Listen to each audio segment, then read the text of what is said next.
Hey guys, it's Container Talk here, and we are going to walk you through how to make bread. Now, this bag cost me $12. So I put it in a container. Two of these were $6.50 each, so 13 bucks. This was overpriced. I paid for it on Marketplace for 50 bucks. Should have paid 20, but it is what it is. Now guys, these are the tablespoon measurements you would need. Let me move that. So 1/4, 1/3, and 1 Corona, a tablespoon. Let me show you. Also, you will need one of these sprays for the tins. So you're going to need 2 cups of tepid water. If you don't know what tepid means, look it up on Google. Now you need 1 sachet of this dry yeast, which is 7 grams. Once I finish all that yeast, I'll be left with this sucker here. So I'll show you the measurements later. Put the yeast in a bowl, just like that. Then we're going to need some sugar. 1/3 of a cup of sugar. So once you got your sugar, straight in the bowl. And what you want to do is stir it a bit, or just turn this mixer on. You want to mix it and let the sugar dissolve basically. So we'll let it sit for about 15 minutes and we'll come back to it. In the meanwhile, clean up the sugar that you just dropped. So basically I put the other attachment on to give it a bit of a whisk. And what you want to see is bubbles coming up. When you see the bubbles coming up, that means the yeast and the sugar has all absorbed into each other. Alright, so 1 cup times 6 of these straight into there. 1, 2, 3, 2. Alright, so that's 6. Lucky I didn't get the Kmart one because the bowl was smaller. Now guys, just like everything in life, you do it as slow as possible.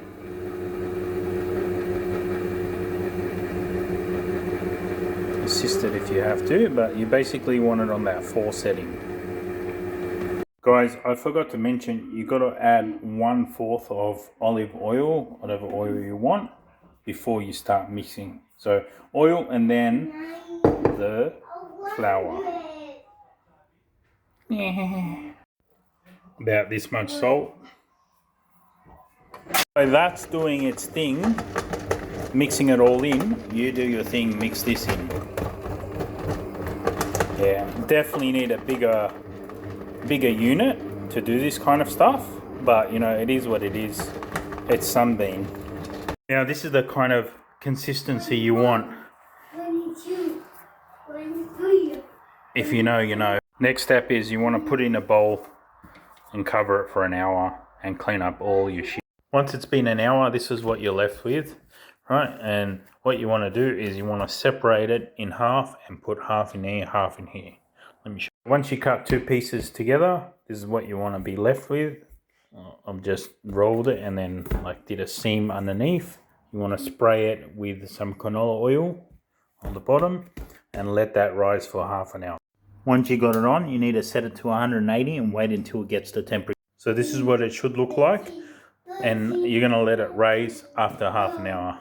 So once you have let them rest for half an hour and you greased around the pan and whatnot, they have risen just above the pan. We're going to put it in for 35 minutes. So ask Google, say, hey Google, set a timer for 35 minutes.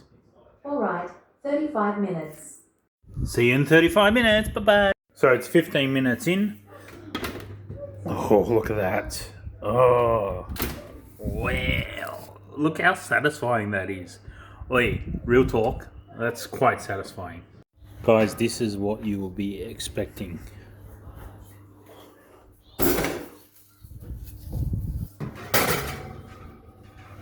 Melted butter.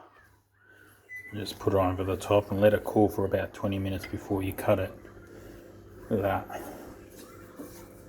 And that's it guys, that's underneath. We'll let it rest on a resting rack for 30 minutes. Yeah, homemade bread.